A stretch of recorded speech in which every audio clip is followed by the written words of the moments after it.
नमस्कार साथियों, N V Sanskrit classes में आपका हार्दिक स्वागत और हार्दिक अभिनंदन करती हूँ।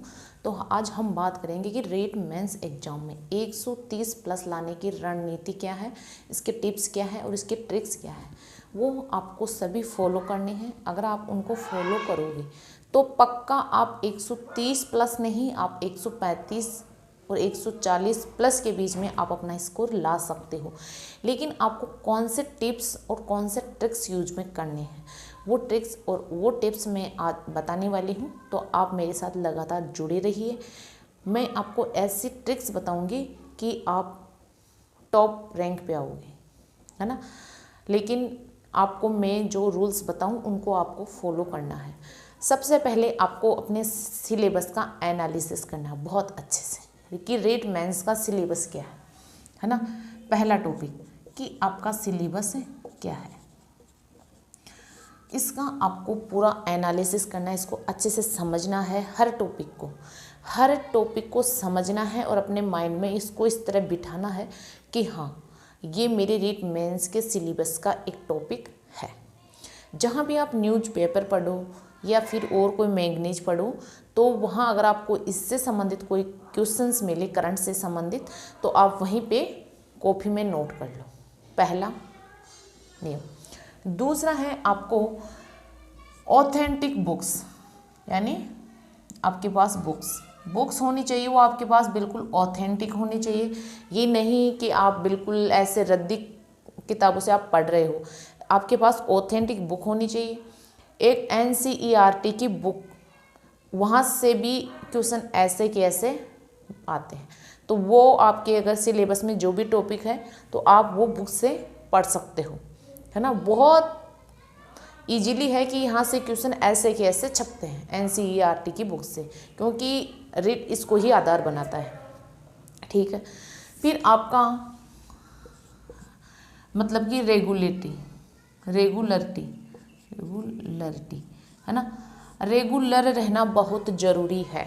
अब ये नहीं आप 2 दिन मैं जो टिप्स बता रही हूँ उनको फॉलो करो, तीसरे दिन साफ, फिर 2 दिन फॉलो करो, फिर 2 दिन साफ। ऐसे नहीं होना चाहिए।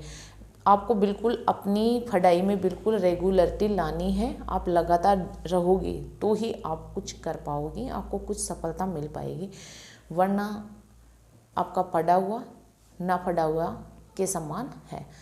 तो रेगुलरिटी आपकी बहुत ज़रूरी। फिर आप जितना भी पढ़ो उसका रिवीजन बहुत अहम भूमिका निभाता है आपका, कि आप जितना पढ़ो। जैसे आज आपने अधिगम का थार्नडाइक का सिद्धांत पढ़ा है, ठीक है, एक पढ़ लो, थोड़ा कम पढ़ लो, लेकिन वो आपको पढ़ा हुआ अच्छे से क्लियर होना चाहिए। क्लियर इस तरह होना चाहिए कि आप सामने वाले व्यक्ति को अच्छी तरह से बिना झिझक के सुना सको, है ना। तो उसको क्या बोलते हैं, रिवीजन। जैसे आपने सुबह याद किया तो कल सुबह आप बिना देखे उसको बोलो, तीसरे दिन बोलो, दूसरे दिन बोलो, तीसरे दिन बोलो, चौथे दिन बोलो, फिर वो आपकी स्मृति में बिल्कुल स्थायी हो जाएगा। क्योंकि चीज़ को जब तक आप रिवीजन नहीं करोगी तो वो आपकी मेमोरी में स्थायी नहीं होगी। क्योंकि पढ़ते सब हैं, लेकिन सफल वही लोग होते हैं जिनका तरीका थोड़ा हटके होता है ना, जिनका तरीका हटके होता है। कई बार क्या होता है, 10 घंटे 15 घंटे पढ़ने वाले बच्चे सक्सेस नहीं हो पाते हैं, बट 4 घंटे पढ़ने वाला बच्चा सक्सेस हो जाता है। बस दोनों में यही डिफरेंट है कि पढ़ने का तरीका। उसने स्मार्ट स्टडी की है 4 घंटे वाले ने, 10 घंटे वाले ने स्मार्ट स्टडी नहीं की है। तो स्मार्ट स्टडी आपको बहुत ज़्यादा करनी है।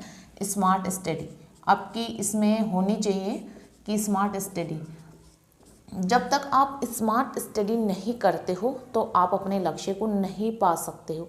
क्योंकि स्मार्ट स्टडी का मतलब ये होता है, क्योंकि सिलेबस में बहुत सारा सिलेबस होता है। अब ये तो होता नहीं है कि हर टॉपिक से सेम क्वेश्चन आते हैं, या जैसे एक टॉपिक से 10 क्वेश्चन आ रहे हैं तो दूसरे से भी 10 ही आए, ये मायना नहीं रखता है ना। और ये आता भी नहीं है। ऐसे जैसे संस्कृत है, आपके संधि के 10 क्वेश्चन आ गए, अब जरूरी नहीं समास के भी 10 ही आए, कई बार आ भी जाते हैं, कई बार नहीं भी आ पाते हैं, है ना। तो आपको देखो पुराने पेपरों का विश्लेषण, क्या करना है, पुराने पेपर का विश्लेषण, पुराने पेपरों का आपको विश्लेषण करना है। क्योंकि अगर आप पुराने पेपर नहीं देखोगे तो आपको एग्जाम का पैटर्न का मालूम नहीं चलेगा कि कैसे क्वेश्चन बनते हैं, कहाँ से कितने क्वेश्चन आते हैं, है ना, कौन सा टॉपिक बहुत इम्पोर्टेंट है और कौन सा थोड़ा कम इम्पोर्टेंट है। तो ये जानना एक स्टूडेंट के लिए बहुत ज़रूरी होता है। क्योंकि पुराने पेपरों से ही आप 5-10 साल पुराने पेपर उठाइए, 5-10 पेपर उठाइए, तो उनसे आपको ये मालूम चलता है कि किस चैप्टर से यानी किस टॉपिक से कितने क्वेश्चन बनते हैं। जिस टॉपिक से ज़्यादा क्वेश्चन बनते हैं, आज तक बने हैं, उस टॉपिक को आप पहले क्लियर करो। क्योंकि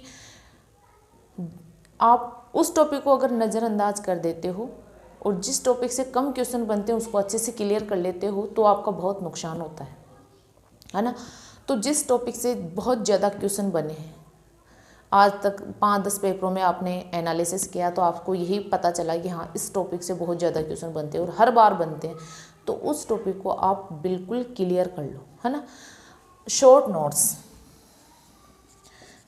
नोट्स आपकी काफ़ी हेल्प करते हैं। क्योंकि जब एग्ज़ाम टाइम होता है, 1-2 दिन शेष रहते हैं एग्ज़ाम के, तो फिर ये काफ़ी हेल्प करते हैं आपकी, है ना। कि अब 2 दिन में तो पूरा इतना तो आप पढ़ नहीं सकते हो पूरा थ्योरी वगैरह, तो फिर आपको शॉर्ट नोट्स काफ़ी हेल्प करते हैं। काफ़ी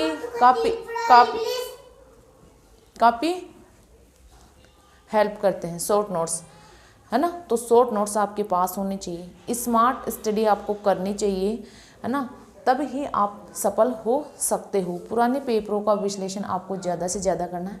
अगर आप ऐसे स्टडी करते हो मेरे नियमों के अकॉर्डिंग, तो मैं पक्का गारंटी के साथ कह सकती हूँ कि आप अपने लक्ष्य को 101% प्राप्त कर सकते हो, है ना। और आप अगर शिक्षा मनोविज्ञान पढ़ना चाहते हो तो आप कुंजल क्लासेज पर आपको मिल जाएगी बहुत अच्छे तरीके से इस चैनल पर, है ना। और आप संस्कृत पढ़ना चाहते हो तो आपको पूरी मिलेगी NV संस्कृत क्लासेज, इस चैनल पर आपको संस्कृत मिल जाएगी, है ना। तो आप यहाँ से अपनी तैयारी को मजबूत आधार दे सकते हो। फिर मिलते हैं अगली क्लास में। जय हिंद, जय भारत।